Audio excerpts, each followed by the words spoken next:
Dr. Jiwoo Kim walked into the huge meeting room of the Galactic Council. Her hands were shaking as she held the small computer that had all of Earth's important warning on it.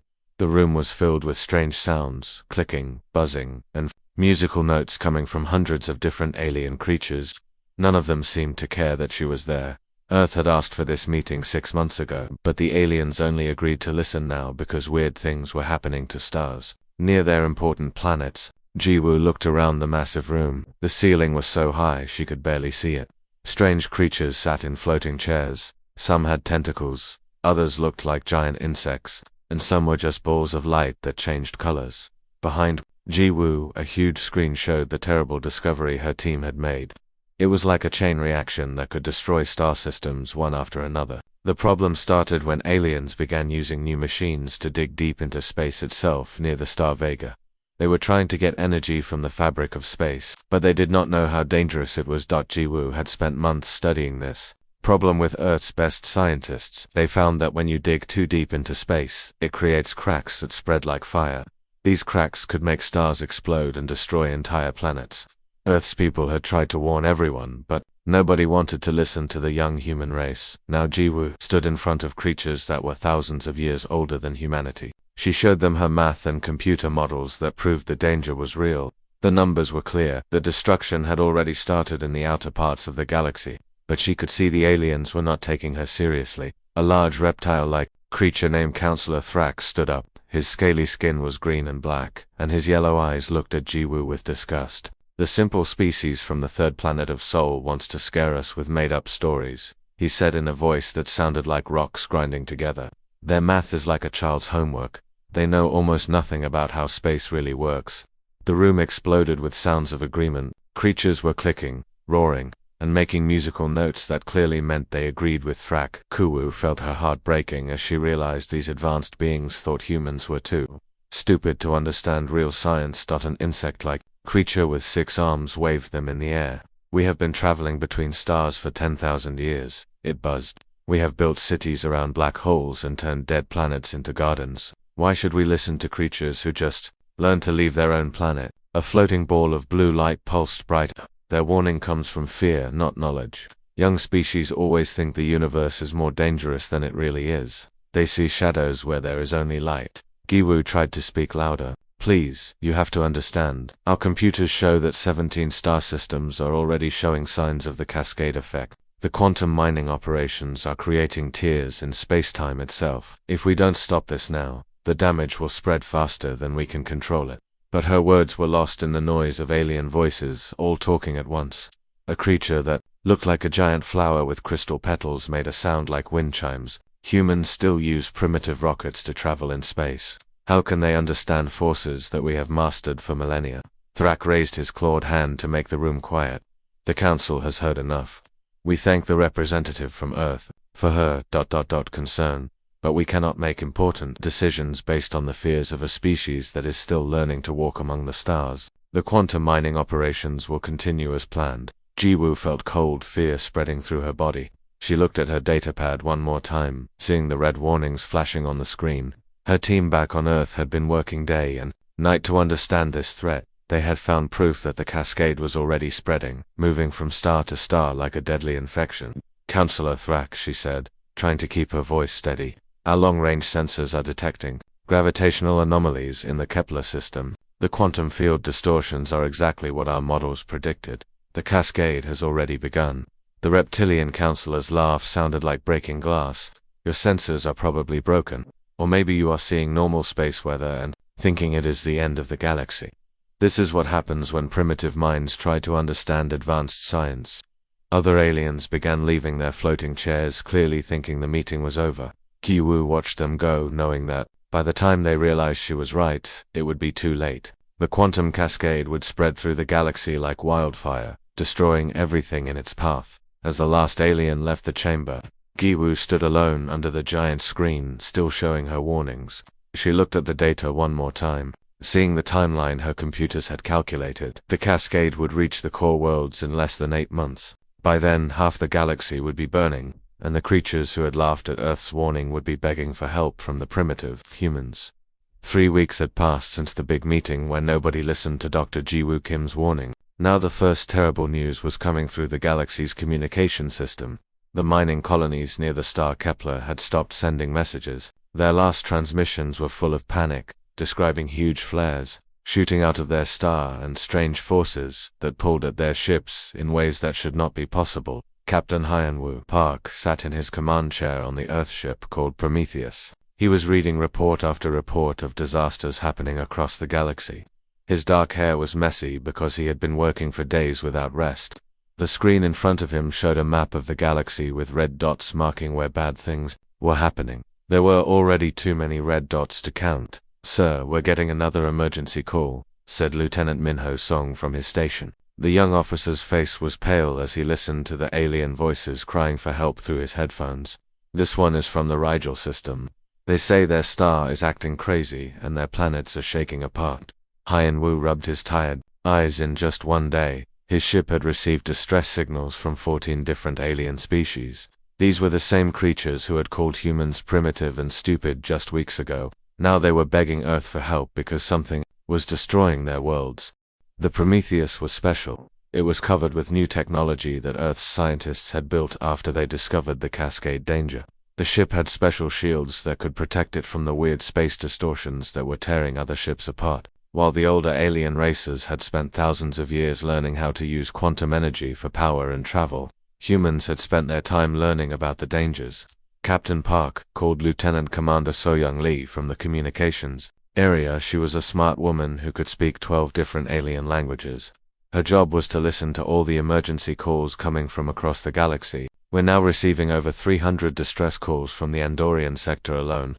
The Mokari hegemony is sending desperate messages. They're actually begging us for help." Hyan-Woo almost laughed, but the situation was too serious. The Mokari were one of the most proud alien races in the galaxy. They had tentacles instead of arms and thought they were much smarter than everyone else. Just last month, their ambassador had said that humans were barely evolved animals who should not be allowed to travel in space. Now those same Mokari were crying for help from the animals. "What are they saying exactly?" Hyan-Woo asked. So-Young listened to her headphones for a moment. "They're saying their homeworld star is getting bigger and hotter. Their ocean cities are boiling away. They have millions of people trying to escape, but their ships can't get through the gravitational storms around their planet." The captain looked at his navigation officer, Ensign Jamin Kong. "How long would it take us to reach the Mokari homeworld with our quantum shields?" "About 6 hours, sir, but... Jamin paused and looked worried. "The area around their star is showing the same quantum distortions that Dr. Kim warned about. Any normal ship trying to go there would be torn apart before it got close." Hyan-Woo stood up and walked to the big window at the front of his ship's bridge. Outside, space looked normal, black with tiny dots of starlight. But he knew that across the galaxy, stars were dying and planets were being destroyed by the Cascade effect that Earth had tried to warn everyone about. "Sir," said So-Young, "I'm getting reports from our other Earth ships too. The Discovery is helping evacuate the crystal beings from the Vega sector. The Enterprise is trying to rescue survivors from a space station that's being pulled into a black hole that wasn't there yesterday." The irony of the situation was not lost on any of the human crew. Earth was the newest member of the galactic community. Humans had only learned to travel faster than light 50 years ago. Most alien races had been exploring space for thousands of years. They had built huge cities that floated in space, turned entire planets into gardens, and created technology that seemed like magic to humans. But now, when the galaxy was facing its biggest crisis ever, only Earth was ready to help. While the older races had focused on making quantum technology more powerful, humans had worried about what could go wrong. Earth's scientists had spent years studying the dangers of quantum mining and had built protection against them. Captain Minho called out urgently, "I'm receiving a transmission from the Galactic Council. It's Counselor Thrak himself." Hyan-Woo smiled grimly. Thrak was the reptilian alien who had insulted Dr. Kim and called her warnings primitive nonsense. Now he was probably calling to ask for Earth's help. "Put him on screen," Hyan-Woo ordered. The image of the large reptile appeared on the main screen. His usually proud yellow eyes now looked desperate and afraid. "Captain Park, I am calling to request immediate assistance. The cascade effect that your Dr. Kim warned about. It appears she was correct. Our quantum mining operations have created a chain reaction that is destroying star systems across the galaxy. We need Earth's help to stop it." Hyan-Woo looked at the alien who had mocked humanity just weeks ago. We'll help, Counselor, but first, I need you to admit something. Dr. Kim was right, and you were wrong to ignore her warning. Admiral Dong-hye, Choi stood in the middle of Earth's biggest military control room. All around him, glowing screens floated in the air showing terrible pictures from across the galaxy. Each screen showed another star system that was dying or already dead. The numbers kept getting worse every hour. 27 star systems had been completely destroyed. Their planets turned into burning rocks floating in space. The Admiral was a tall man with grey hair and deep lines on his face from years of worry. He had been in charge of Earth's space forces for 10 years, but he had never seen anything like this. Each red dot on the galaxy map meant billions of people were dead. Entire civilizations that had existed for thousands of years were gone forever, sir. The latest report from the Outer Rim, said Captain Soo-Jin Park, his assistant. She handed him a data pad with shaking hands. The Antares system just went dark.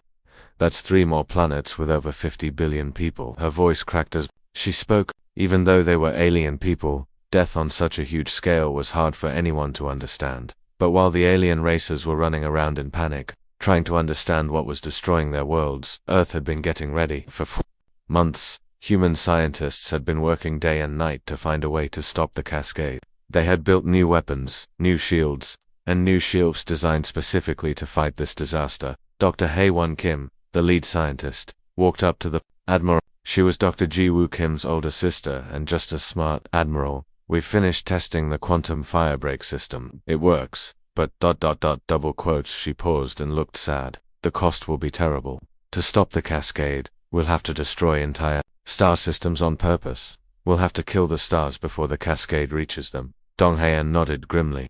He had read the reports. The plan was simple but horrible. They would use special bombs to make stars collapse in a controlled way.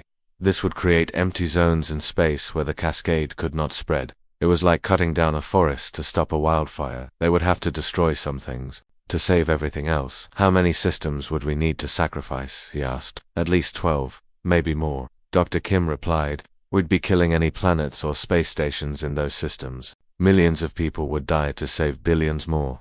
Just then, General the Jinhan walked into the command center. She was Earth's representative to the alien governments, and she looked tired but excited. Admiral, I have news from the Galactic Council. They're finally ready to listen to us. The general sat down at the conference table and activated a holographic display. Images of various alien leaders appeared, the same creatures who had laughed at Earth's warnings just months ago. Now they all looked desperate and afraid. They're offering us everything, the Jin continued. Full membership in the Galactic Council, access to all their technology libraries, even giving us control of several star systems. All they want in return is for us to save them.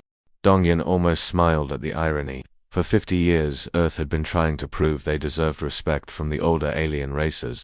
Humans had been treated like children, not allowed to have important roles in galactic government. Now, suddenly, these same aliens were offering Earth everything they had ever wanted. What about their military forces? The Admiral asked. We'll need their help to make this plan work. That's the interesting part, the Jin replied. They're willing to put their entire fleets under human command. The Zentari are offering their reality-bending ships. The Mokari want to contribute their biotechnology vessels. Even the proud Thaxians are willing to follow human battle plans. Dr. Kim pulled up a new display showing the proposed plan. We'll need perfect timing and cooperation from dozens of different species. Our quantum shield technology will protect the combined fleets, but we'll need alien computer power to calculate exactly where to create the firebreaks. And we'll need their special abilities to actually destroy the stars in the right way. The Admiral looked at the battle plan. It was the most complex military operation in galactic history. Ships from 40 different species would have to work together perfectly. One mistake could mean the destruction of the entire galaxy. There's something else, Dr. Kim said quietly. Our computer models show that the cascade is learning. It's getting faster and finding new ways to spread. The first systems took weeks to die, but now entire star systems are being destroyed in just days. Dong-hae felt a chill run down his spine. How long do we have? If the cascade keeps accelerating at its current rate, it will reach the core worlds, including Earth, in less than 4 months. We need to start the firebreak operations immediately. The Admiral looked around the command center at all the humans working frantically to save a galaxy that had never respected them. Authorized the deployment of our entire space fleet. Send messages to all Earth ships in the field. They are too Return immediately for the largest military operation in human history.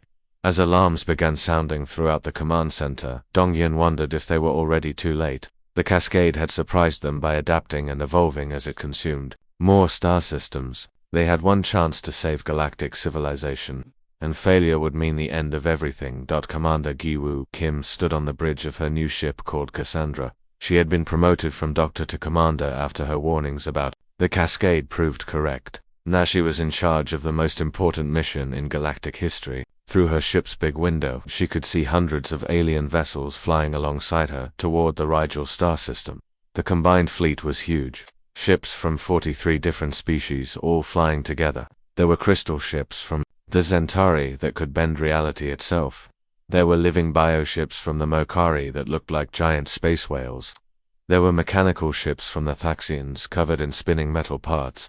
And leading them all were Earth's ships, with their special quantum shields glowing blue around their hulls. Commander, called Lieutenant Sungmin Park from his station, will reach Rigel in 30 minutes.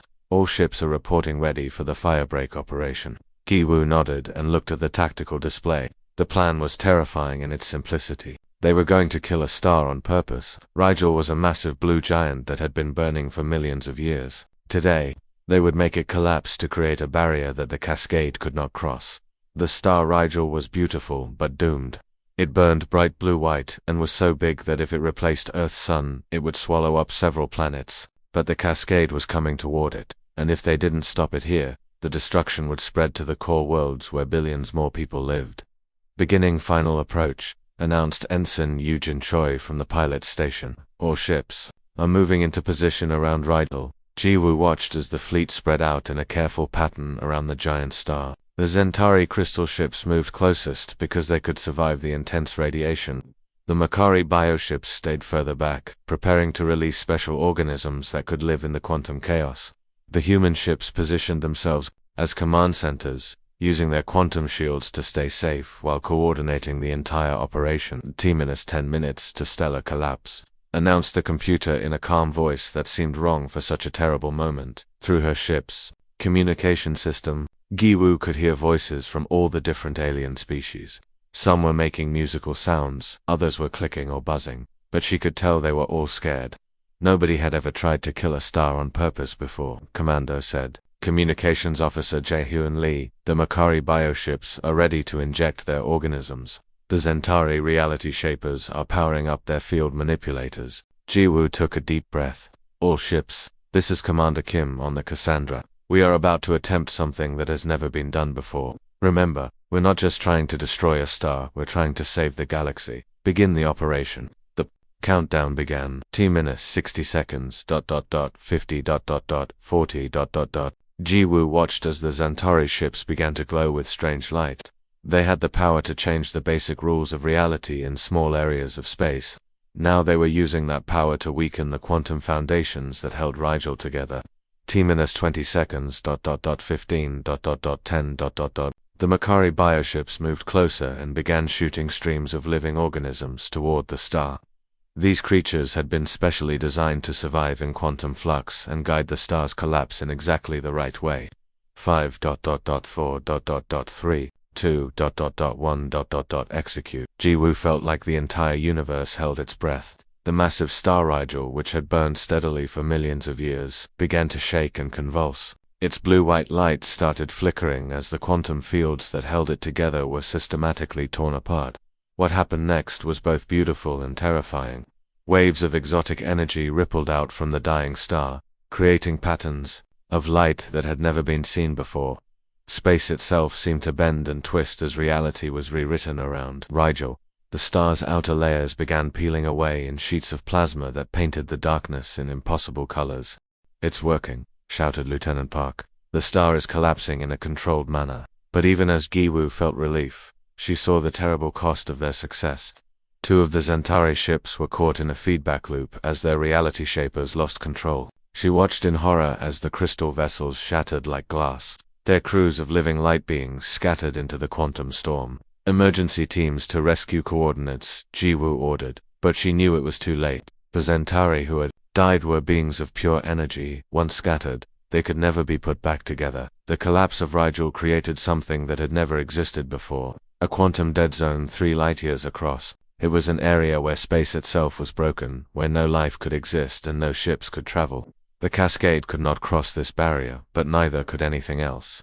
Firebreak Alpha is successful, Giwu reported to the fleet. The Cascade has been stopped at this vector. She felt a moment of victory, but it was short-lived. Commander, called Ensign Choi urgently. We're receiving reports from our monitoring stations. The Cascade is finding new pathways. It's flowing around our barrier like water around a stone.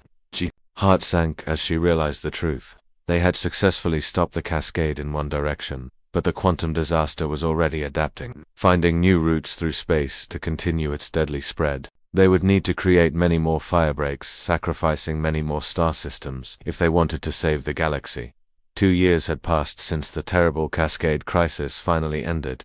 Dr. Ju Kim walked into the Galactic Council chamber once again, but everything was different now. The huge room that once held representatives from 100 different alien species now had only 63 civilizations left. The rest were gone forever, their worlds destroyed by the quantum cascade or sacrificed during the desperate firebreak. Operations. Jiwoo looked around the chamber and remembered her first visit here.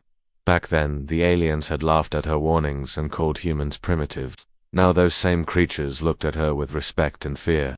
She wore the uniform of Earth's Galactic Defense Force, with medals that represented the star systems she had helped save. Her hair was streaked with gray from the stress of those terrible months when the galaxy almost died. The seats where proud species like the Andronian Empire and the Stellar Confederacy used to sit were now empty. 17 entire star systems had been consumed by the cascade before they found a way to stop it. Another 12 systems had been deliberately destroyed to create quantum firebreaks, barriers, that saved the rest of the galaxy but killed everything in those regions. The Memorial Accords are now ready for final approval, Jiwoo announced, her voice carrying clearly across the chamber. She no longer spoke as someone asking for permission. Now she spoke with the authority of someone who had saved galactic civilization. These new laws will govern how we use dangerous technology and ensure that warnings are always taken seriously. The surviving alien representatives nodded in agreement. They had learned the hard way that advancement without caution could destroy everything. The Makari ambassador, whose tentacles had once waved dismissively at human concerns, now kept very still and listened carefully to every word Jiwoo spoke. Councillor Thrak, the reptilian leader who had insulted her warnings 2 years ago, raised his clawed hand. Earth's representative, he said in a humble voice. The Reptilian Coalition formally accepts all terms of the Memorial Accords. We pledge to follow human safety protocols in all future research. It was strange to hear such respect from beings who were thousands of years older than humanity. The irony was not lost on Jiwoo. Earth had become the most powerful civilization in the galaxy, not by conquering anyone or building the biggest weapons, but simply by being prepared for disaster, while everyone else was blind to danger. The new constitution includes 3 main principles, Jiwoo continued, reading from the document that would now govern galactic civilization. First, the precautionary principle: if research might be dangerous, we must study the risks before proceeding. Second, mandatory impact assessments: all new technology must be tested for potential harm. Third, the warning protocol: all warnings must be investigated seriously, no matter who gives them. These were lessons that humanity had learned through centuries of almost destroying themselves. Humans had nearly wiped out their own planet many times through nuclear weapons, environmental destruction, and dangerous experiments. Each near disaster had taught them to be more careful, to think about consequences before acting. A floating jellyfish-like creature from the ethereal collective pulsed with soft light as it spoke. Human wisdom has saved us all. We propose that Earth be granted permanent leadership of the Galactic Safety Council, with the power to stop any research that might threaten galactic security.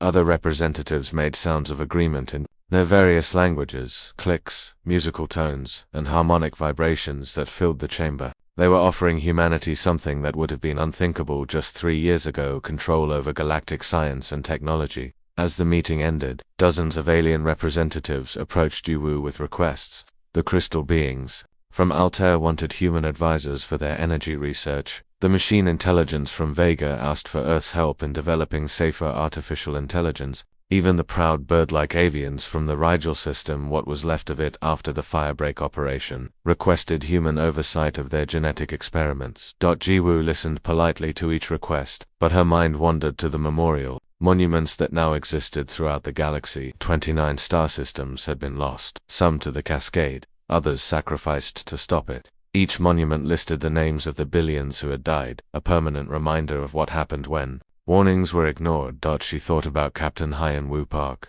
who had died heroically leading the evacuation of the Antares system. She remembered Admiral Dong Hyan Choi, who had sacrificed his own ship to ensure the final firebreak operation succeeded.